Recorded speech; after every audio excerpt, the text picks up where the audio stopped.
record's been out a few weeks now, right? How's it been going? Oh, it's been good, doing really well. We just got word the other day that we were #1 on the Billboard Contemporary charts, Nice. contemporary jazz charts. So, Yep. yeah, man, that's pretty exciting. That's all right. Yep. So the album is called Cold as Weiss, and obviously it's named after your new drummer. So I would hope so anyway, unless there's something I don't know about. So he's a recent addition to the trio. Tell me how he got involved and why he got involved. Well, over the years since our original drummer left in 2018, we kind of been trying out different drummers, trying to find the right fit, right? The right personality and right style and stuff like that. And so we ended up in 2019 doing an audition. Oh, really? We did an online audition, and we ended up with over 160 people, 160 applicants. And so we were, trying to go through all of these at the same time we were on tour in Europe when we did that.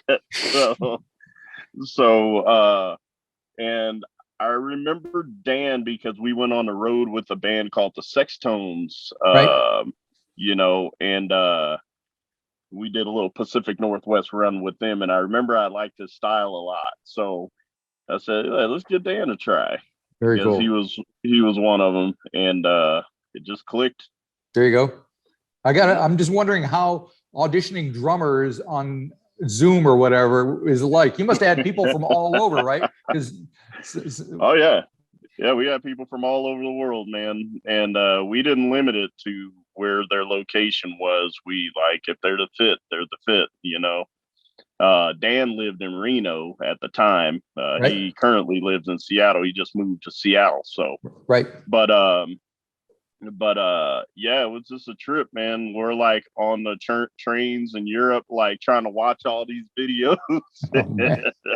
And trying to compile a list, and man, it was pretty cool. I didn't expect that many people. We kind of expected 10, 15 people, but it just the email just flooded immediately. Right. So well, that was cool. That's Somebody cool. Yeah, definitely. Was that was pre-pandemic? Was it? Yeah. This was in 2019, pretty much right before the pandemic. Right. Actually, when Dan started, the first we hired him in February. He went on. We did 4 shows, and everything got shut down. There you go. Kind of felt bad for the guy because he had quit his job and everything. He was like, "Man, this is what I've always wanted to do." He quit his job and played 4 shows, and everything was just rescheduled. Yep. There you go. So instead, you made a record. Yeah. Yeah, we actually technically made a couple. Oh, really? So there's more in the can, is there? Yep, there's a lot more in the can. Right. We've actually been compiling. We've been recording for a while, believe it or not. Right. So right now we probably got 60, 65 tunes in the can. Nice. Just waiting to be released. So eventually it's all going to come out. Yep. So where and when did you record the ones that we hear on Cold as Weiss, the 9 tracks? We recorded that at our usual spot. That's Jason Gray of Blue Mallard Recordings. He's kind of our go-to engineer and studio. We love what he does, and he kind of captures the sound we look for without actually having to tell him to do it. Right. And so, yeah, he just kind of knows our flavor.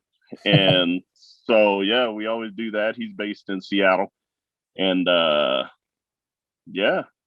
So with a new drummer on board, did the sound of the trio alter a little bit? Did you have to kind of rethink how you did things when you got in the studio?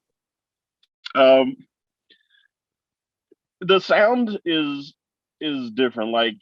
Dan, compared to our original drummer, Dan has a completely different style than our former drummer David did. Right. David came from a school of old Idris Muhammad and Clyde Stubblefield, Benny Benjamin, that style. Yeah. But Dan came from more of a 70s era / hip hop. So he's big into David Garibaldi and stuff like that. Right. And so, he brings something different to the table.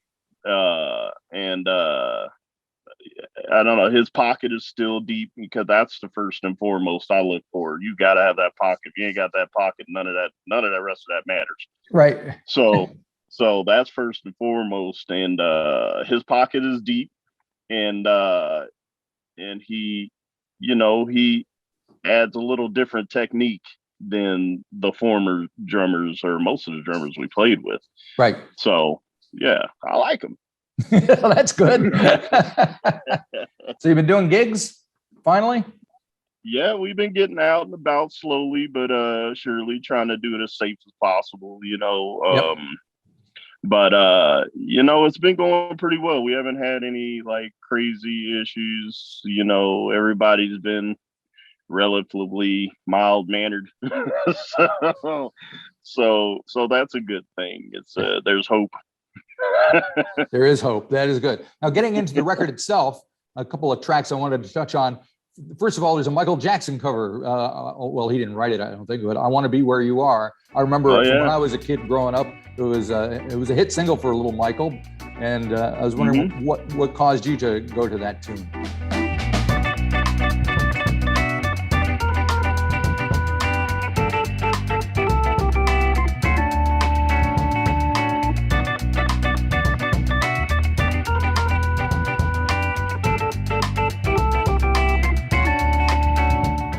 Well, actually, we've been playing that song for a long time. Since the band started, we've been playing that tune. Right.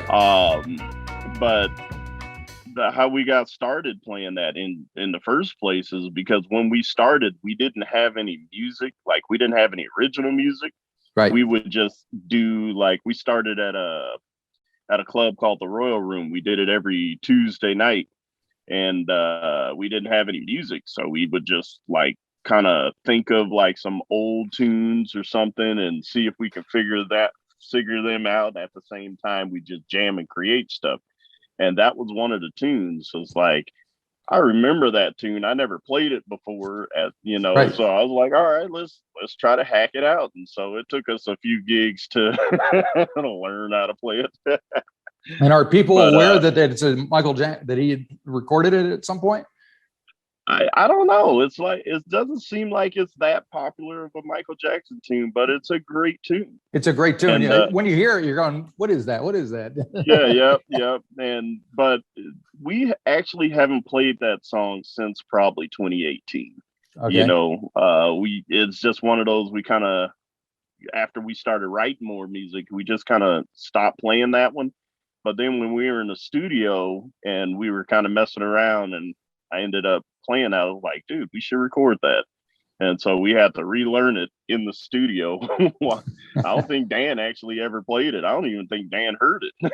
Right. Well, it's one way to get a fresh take on the subject, isn't it? Yeah. But we all figured it out and we laid it down.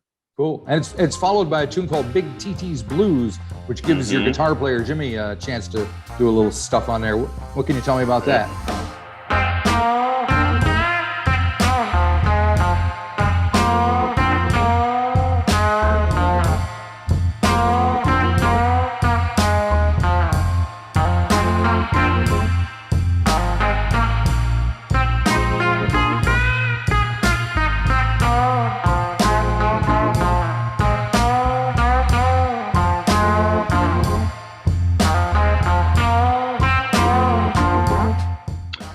Big TT's Blues is kind of it's a funny story. So, right.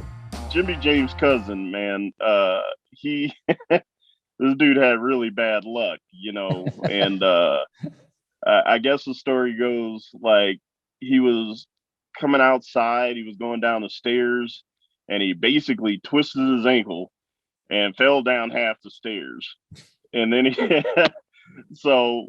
He kind of limped to his car, and then like his car wouldn't start. I was like, dude, you got bad luck. Yep. So we called it Big. His name was Terrence. Right. So we call him Big TT. Very cool. And is there something new that's come out since the album? Something called Fried Soul?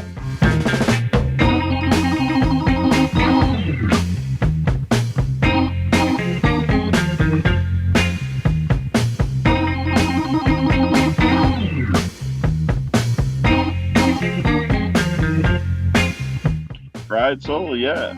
That was actually that one was actually supposed to be out a long time ago, but there was some issues with that being out.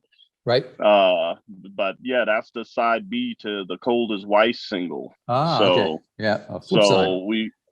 So that was supposed to be out before the album, but it ended up not making it until now. But yeah, that's that old school soul feel, like that Willie Mitchell style, Right. Yep. Yeah. So yeah, it's our stuff, man. Like I always tell people, we play the kind of music that we want to hear. And I like me and Jimmy are huge Willie Mitchell fans, and right. Of course Booker T and those guys. So yeah, and the Meters, obviously. Yep. Now, speaking of old school, I have to tell you, back in the day, when I was in the States, I used to run a little record company, and we had a guy named Bill Doggett on our label. Do you remember? Oh, Bill Doggett, yeah. So we made this record with him. Oh, nice, man. Nice. And so I was wondering if he was somebody that you were familiar with, because he goes way back. We play Honky Tonk Popcorn all the time. Yeah.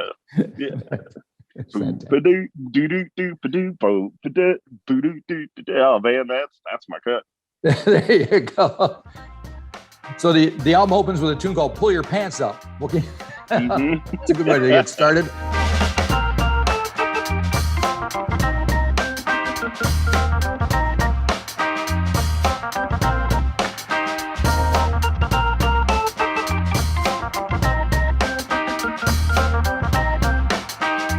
That was written for Jimmy James. I swear, man, no matter where we're at, we got to tell this cat to pull his pants up, man. And his pants be like far down. I have a friend like that as well. We be on the airplane. He be trying to put stuff in the overhead. We're just like, come on, man. Pull your pants up, man. Yeah. It's definitely a crack issue.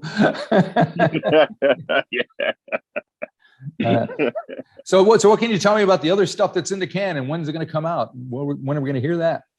Actually, I was just in the studio going over some mixes for our next album that's going to be out in 2023. We're shooting for January 2023. Right. We plan on putting an album out every year. Nice. So, and then in the meantime, we'll release some like singles as well. Yep. But man, it's coming along. It's sounding good. We pretty much got enough music for another 4 or 5 years plus, maybe. Yeah. So yeah. And I know Seattle is kind of a hipster music scene, indie and all that, and sub pop. Is there a good jazz scene up there too? Oh yeah, there's huge jazz scene. We got some killing players up here, man. One of my favorite trumpet players, and I grew up with him, is Thomas Marriott, the Marriott brothers. So, and you like working in the trio format, or do you think about expanding or anything? We're actually working on a project right now as well. It's called Delo 3 and Friends. Okay. And what that's going to be is Delvon Larmarr Organ Trio will be the basis for this. And we will invite guests. It's a recording project. So we'll invite people from around the world that we've come across and we've met, and, and incorporate them into Delo 3 for a recording project. So that's going to be cool. We got half of it done already. Nice. Got like Nigel Hall is on some of that. I don't know if you're familiar with Nigel. Nigel Hall's a fantastic singer and a fantastic keyboard player too. Yep. So got some stuff with him. I've actually got some tracks where I'll be singing on, believe it or not. Okay. It may not sound like it's going to be good listening to this, but I'm not bad, apparently. Oh, there you go. I didn't see that coming. And you can have like sax players or trumpet or horns and all that as well, or what? I have sax players. I got some stuff where we're going to be working with string instruments, possibly. I'm trying to work out a deal with the Seattle Repertory Jazz Orchestra to see if I can do collab with those guys. So we got a lot of stuff. Looking forward to these new projects you're working on. So thanks for taking time to talk to me. I appreciate it. Oh, thanks, man. Thank you. Thanks for having me. Have a great day. All right. You do the same. All right. Bye-bye. Peace.